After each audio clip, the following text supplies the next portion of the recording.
प्रभु यीशु मसीह के नाम में आप सभी का स्वागत है मसीह प्रेमी चैनल पर। प्रियो, आज का विषय है कि हम अपनी बुलाहट को कैसे पहचानें। मतलब हमें ये तो पता चल गया है कि परमेश्वर ने हमें अपने कार्यों के लिए चुना है, अपनी सेवा के लिए चुना है, पर किस कार्य के लिए चुना है या किस प्रकार की सेवा के लिए चुना है, वो कैसे जाने। प्रियो, अगर आपको ये वीडियो इम्पोर्टेंट, यूजफुल और हेल्पफुल लगे तो बस कमेंट में हेल्पफुल टाइप कर दीजिएगा। तो इस प्रकार की टीचिंग वीडियोस बनाने के लिए मेरा उत्साह बढ़ेगा। तो आइए बिना देरी किए ये वीडियो शुरू करते हैं। प्रियो, आप इस बात का एहसास कर चुके हैं कि आप परमेश्वर द्वारा चुने गए हैं उनकी किसी न किसी योजना को पूरा करने के लिए, और इसीलिए आप ये वीडियो देख रहे हैं। मैं आपको एक बात बताना चाहती हूँ कि अगर आप एक ऐसी महिला है या एक ऐसे पुरुष है जिसने अपने बचपन से कई बार मृत्यु को मात दी है, कई बार मौत के मुंह से निकले हैं, कई बार आप पर जानलेवा विपत्ति आई हो, जैसे कि कोई जानलेवा बीमारी, एक्सीडेंट या अपने ही किसी परिस्थिति की चलते आपने खुद ही अपनी जान लेने की कोशिश की हो, या किसी के द्वारा आप पर किया गया जानलेवा हमला।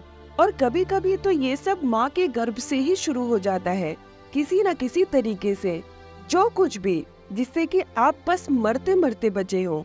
और अब आप सुसमाचार जान गए, परमेश्वर को जान गए, आपने बपतिस्मा लिया, उद्धार भी पा लिया है, और आप ये भी जान गए हैं कि परमेश्वर ने आपको चुना है अपनी सेवा के लिए। तो आप इस बात को ध्यान में रखिएगा प्रियो, कि आपके जीवन से परमेश्वर की कोई बड़ी योजना पूरी होने को है, और इसीलिए आपके जीवन का आपके बचपन से ही विरोध किया जा रहा था शैतान के द्वारा। पर बचपन से ही, भले ही आप नहीं जानते थे, पर परमेश्वर ने आपको बचाया और आज तक सुरक्षित रखा है और आगे भी रखेंगे। क्योंकि भले ही आप नहीं जानते थे, आपके परिवार वाले नहीं जानते थे, पर शैतान कहीं ना कहीं ये बात जानता था कि आप परमेश्वर का सीक्रेट वेपन यानी कि गुप्त हथियार हैं, जो उसके अंधकार के राज्य के लिए एक घातक खतरा है। जरा सोचिए प्रियो, मूसा के जन्म के समय क्यों छोटे बालकों को मारा जा रहा था? हमारे प्रभु यीशु मसीह के जन्म के समय में भी छोटे बालकों को मारा जा रहा था। वो क्यों? ये समझ लीजिए प्रियो कि अगर आपकी सेवा बड़ी होगी तो आपका विरोध भी बड़ा होगा। अगर आप में कोई भी ऐसा हो तो कमेंट करके जरूर बताइएगा। प्रियो, आप अपनी बुलाहट को 5 तरीकों से पहचान सकते हैं। देखिए, परमेश्वर ने सबको बुलाया है, क्योंकि वचन कहता है, यूहन्ना अध्याय 3 उसके वचन 16 में, क्योंकि परमेश्वर ने जगत से ऐसा प्रेम रखा कि उसने अपना एक लौता पुत्र दे दिया, ताकि जो कोई उस पर विश्वास करे वह नष्ट न हो परंतु अनंत जीवन पाए। तो प्रेम तो परमेश्वर ने पूरे जगत से किया है, इसलिए उद्धार पाने के लिए हर किसी को बुलाया है, और जो उस पर विश्वास करते हैं, उद्धार पाए हुए हैं, उन हर एक को ये 3 काम करना ही करना है। जिसमें कि पहला काम है प्रभु यीशु मसीह के पीछे चलना, उनकी आज्ञाओं का पालन करना, और दूसरा काम है अपने पापों से पश्चाताप करके पाप रहित जीवन जीना, और तीसरा काम है प्रभु यीशु मसीह के बारे में लोगों को बताना, यानी कि सुसमाचार का प्रचार करना। तो ये 3 काम उस हर व्यक्ति को करना ही करना है जिसने भी प्रभु यीशु पर विश्वास करके उद्धार पाया है, चाहे वो स्त्री हो या पुरुष। पर इन उद्धार पाए हुए लोगों में से भी परमेश्वर कुछ लोगों को अलग कर लेते हैं, अपने कुछ खास कामों को करने के लिए, कुछ बड़ी योजना को पूरा करने के लिए, और उन्हीं लोगों को हम कहते हैं चूजन वन, यानी कि चुने हुए लोग। अब आप ये भी सोचेंगे, तो चुने हुओं का क्या काम है और वो कैसे जाने? प्रियो, जिस प्रकार भेड़ें होती हैं और उनका एक चरवाहा होता है, जैसे कि हम भेड़ें हैं और हमारा चरवाहा प्रभु यीशु मसीह है, और बिना चरवाहे के भेड़ें नहीं जानती कि कहाँ जाना है, किससे बचना है, कैसे सही मंजिल पर पहुँचना है। उसी प्रकार एक बड़ी संख्या में हम मसीही लोग हैं, और जब एक व्यक्ति सुसमाचार ग्रहण करने के बाद नहीं जानता कि अब आगे क्या करना है, कैसे जीना है, तो परमेश्वर उन चुने हुओं को इस्तेमाल करते हैं, उन नए विश्वासियों को मसीही जीवन में आगे बढ़ाने के लिए, उनको दिए गए आत्मिक वरदानों का इस्तेमाल करने के द्वारा। अब प्रभु कुछ लोगों को सुसमाचार प्रचार करने का वरदान देते हैं, एक विश्वासी को उद्धार में लाने के लिए, और कुछ को भविष्यवाणी करने का वरदान कलीसिया की उन्नति के लिए। बुलाहट तो एक ही है और बुलाने वाला भी एक ही है, पर वरदान कई है और सेवाएं भी कई तरीके की है। और ये सारे वरदान पवित्र आत्मा के वरदान है। पवित्र आत्मा अपनी इच्छा अनुसार जिसको जैसा ठीक लगता है आत्मिक वरदान देते हैं, जो कि पूरे 9 तरह के आत्मिक वरदान हैं। और उन वरदानों के अनुसार ही उन लोगों की सेवकाई भी होती है। जैसे कि अगर किसी व्यक्ति में सुसमाचार प्रचार करने का वरदान है तो उसमें चंगाई का वरदान भी पाया जाएगा और दुष्ट आत्माओं को निकालने का भी, क्योंकि जब वो सुसमाचार प्रचार करने जाएगा तो उसे इन बातों से पीड़ित लोगों के लिए भी प्रार्थना करना होगा, और उसकी प्रार्थना से जब लोग चंगे हो जाएंगे, छुटकारा पाएंगे, तो वो उसके सुसमाचार पर भी विश्वास करेंगे।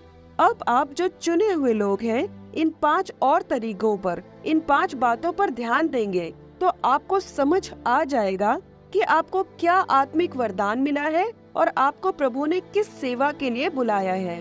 उसमें से पहला है, इसके बारे में आपको परमेश्वर की ओर से प्रकाशन मिलेगा, जो परमेश्वर के वचनों के माध्यम से भी मिल सकता है, या आपको दर्शन मिलेगा, जैसे जलती हुई झाड़ी में से मूसा को परमेश्वर ने दर्शन देकर उसे बुलाया, या आपको किसी भविष्यवक्ता या प्रचारक द्वारा इस बात का कंफर्मेशन मिल जाएगा, जैसे दाऊद को शमूएल भविष्यवक्ता द्वारा परमेश्वर ने चुना इजराइल का राजा होने के लिए, और दाऊद साथ ही साथ एक भविष्यवक्ता भी था, और साउल को भी परमेश्वर ने शमूएल भविष्यवक्ता द्वारा ही चुना था इजराइल का राजा होने के लिए। और किसी प्रचारक के द्वारा भी परमेश्वर आप पर आपकी बुलाहट जाहिर कर सकते हैं, जैसे कि आप कोई क्रिश्चियन मीटिंग अटेंड करने गए हो और वहाँ पर आया हुआ प्रचारक आपको देखकर कहे कि तुम्हें तो परमेश्वर ने आत्माओं को बचाने के लिए चुना है, या तुम एक भविष्यवक्ता हो, तो इस तरह से भी आप अपनी बुलाहट को समझ सकते हैं। अब दूसरा तरीका है अपनी बुलाहट को समझने का कि आप इस बात पर ध्यान दें कि आपके पास्टर या आपके चर्च के लोग आपके बारे में क्या कहते हैं। जैसे कोई अगर आपसे आकर कहे कि आपने मेरे लिए प्रार्थना किया और मैं चंगा हो गया या मैं चंगी हो गई, तो आपके पास चंगाई का वरदान है, या आपके प्रार्थना करने से दुष्ट आत्माएं निकलती हैं, तो ये वरदान आपको इवेंजलिज्म यानी कि सुसमाचार प्रचार करने में सहायक होंगे। और अगर परमेश्वर ने आपको एक भविष्यवक्ता होने के लिए चुना है तो इसको कैसे जाने, इस पर मैंने एक डिटेल वीडियो बनाई है, जिसका लिंक मैंने डिस्क्रिप्शन बॉक्स में दे दिया है, आप देख सकते हैं। एक भविष्यवक्ता एक प्रचारक भी हो सकता है और एक पास्टर भी हो सकता है। आपके पास अन्य भाषा या उसका अनुवाद करने का वरदान भी हो सकता है, जो कि कलीसिया की उन्नति के लिए सहायक होता है। जब आप परमेश्वर के वचन से लोगों को कुछ समझाएं और वो कहे कि आप बहुत अच्छे से समझाते हैं, हमें अच्छे से समझ आता है, तो आप टीचिंग मिनिस्ट्री यानी कि सिखाने की सेवा के लिए बुलाए गए हैं। प्रियो, किसी से तो परमेश्वर ने डायरेक्ट बात करके उसे बुलाया है और उसकी सेवकाई भी उसे बताई है, जैसे कि यिर्मयाह और आमोस को भविष्यवाणी करने के लिए बुलाया। अब तीसरा तरीका है जिससे कि आप अपनी बुलाहट को समझ सकते हैं, वो है कि आप किस सेवकाई को करने में ज्यादा रुचि रखते हैं या किस सेवकाई की तरफ ज्यादा आकर्षित होते हैं। प्रियो, किस सेवा को करने में आप आनंद महसूस करते हैं, चाहे जितनी भी बार करें आप बोर नहीं होते, या आपको कैसी सेवकाई करने की तीव्र इच्छा होती है, जो कि पवित्र आत्मा ही आप में पैदा करेंगे आपकी बुलाहट के अनुसार। और आप में बचपन से क्या टैलेंट है वो भी एक डायरेक्शन देगा आपको अपने बुलाहट पहचानने में। जैसे कि आप अच्छा गाते हैं, या लोगों की मदद के लिए पैशनेट हैं, या बात करने में अच्छे हैं, किसी को इनकरेज कर सकते हैं। ये सारी बातें आपको अपनी बुलाहट समझने में सहायक होंगी। तो आप अपने टैलेंट पे भी ध्यान दीजिएगा, जो कि जन्म से ही परमेश्वर आप में देते हैं, और वरदान पर भी, जो कि उद्धार पाने के बाद आपको मिलता है। और साथ ही साथ प्रियो, जब आप उस कार्य को करेंगे जो आपको पसंद है, तो आपको उस कार्य में सफलता भी मिलेगी। अगर आपको परमेश्वर ने एक टीचर होने के लिए बुलाया है तो आपको इस सेवकाई को करने की तीव्र इच्छा रहेगी।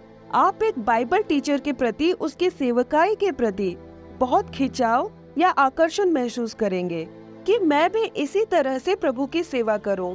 आपको जब भी मौका मिलेगा आप पूरे पैशन के साथ लोगों को मसीही जीवन की शिक्षा देंगे और जिसमें कि आपको बहुत सफलता भी हासिल होगी। लोगों को आपके सिखाने से समझ आएगा, वो उसे फॉलो भी करेंगे क्योंकि परमेश्वर ने आपको एक शिक्षक होने के लिए अभिषिक्त किया है। तो प्रियो, अपना टैलेंट और अपने वरदान और अपनी रुचि को एक साथ जोड़ के देखें कि परमेश्वर ने आपको किस सेवा के लिए बुलाया है। चौथा तरीका है अपनी बुलाहट को समझने का कि आप अपने पिछले अनुभव को देखें कि आपको परमेश्वर ने किस तरीके से छुड़ाया, आप किस तरह से उद्धार में आए, किस तरीके से आप परमेश्वर के और करीब आए। अगर आप डिप्रेशन में थे और परमेश्वर ने आपको उसमें से छुड़ाया है तो प्रभु आपको वो अधिकार भी देंगे कि आप लोगों को उनके डिप्रेशन में से छुटकारा पाने में सहायक साबित हो। तो प्रियो, अपने अनुभव को देखें क्योंकि आपका अनुभव, आपका छुटकारा आपकी सेवकाई बन जाएगी, क्योंकि परमेश्वर आपके अनुभव को आपकी सेवकाई में जरूर इस्तेमाल करेंगे। प्रियो, पांचवा तरीका है अपनी बुलाहट को पहचानने का कि आपको अपनी आत्मा में एक एश्योरेंस होगा।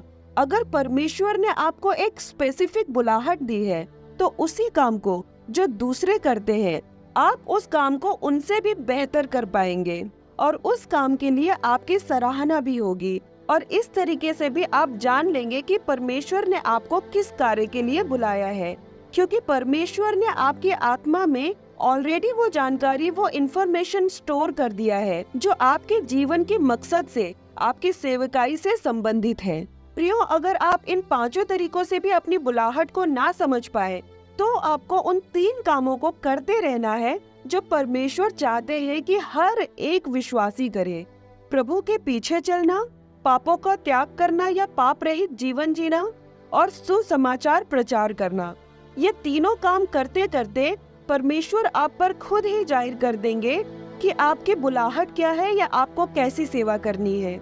अब आप ये सोचेंगे कि हमें ये 3 काम किए बिना ही सीधा प्रॉफिट, प्रीचर, टीचर या पास्टर बन जाना है, तो ऐसा नहीं होने वाला है। एक बच्चा जब पैदा होता है तो पहले दूध ही पीता है और एक मैच्योर एज के बाद वो सॉलिड फूड लेना शुरू करता है। अगर पैदा होने के तुरंत बाद वो दूध के बजाय अनाज खाने लगे तो वो उसे या तो खा ही नहीं पाएगा क्योंकि उसके दांत भी नहीं होंगे उसे अच्छे से चबाने के लिए, या तो जैसे तैसे अगर निगल भी ले तो डाइजेस्ट नहीं कर पाएगा, उसे पचा नहीं पाएगा। उसी तरह से अगर आपने एक मसीही होने के नाते अपनी पहली जिम्मेदारी नहीं निभाई, पहले 3 काम नहीं किए, तो आप अपनी स्पेसिफिक कॉलिंग को भी पूरा नहीं कर पाएंगे। और इन सब के साथ साथ अगर आप जानना चाहते हैं अपनी बुलाहट के बारे में तो आप उपवास प्रार्थना भी करें, जिससे कि पवित्र आत्मा आपको आपके सेवकाई के प्रति, आपके बुलाहट के प्रति मार्गदर्शन करेंगे। तो प्रियो, मैं आशा करती हूँ कि ये वीडियो आपको अपनी बुलाहट को समझने में सहायक साबित हुई है। कमेंट करके जरूर बताइएगा और प्लीज इसे औरों से भी शेयर कीजिएगा ताकि वो भी अपनी बुलाहट को समझ पाए। इस वीडियो के अंत तक मेरा साथ निभाने के लिए आपका बहुत बहुत धन्यवाद। हमारे उद्धारकर्ता परमेश्वर प्रभु यीशु मसीह की आशीषें और बरकतें आप सभी के जीवन में हमेशा बनी रहे। प्रभु यीशु मसीह के नाम में आमीन। जय मसीह की।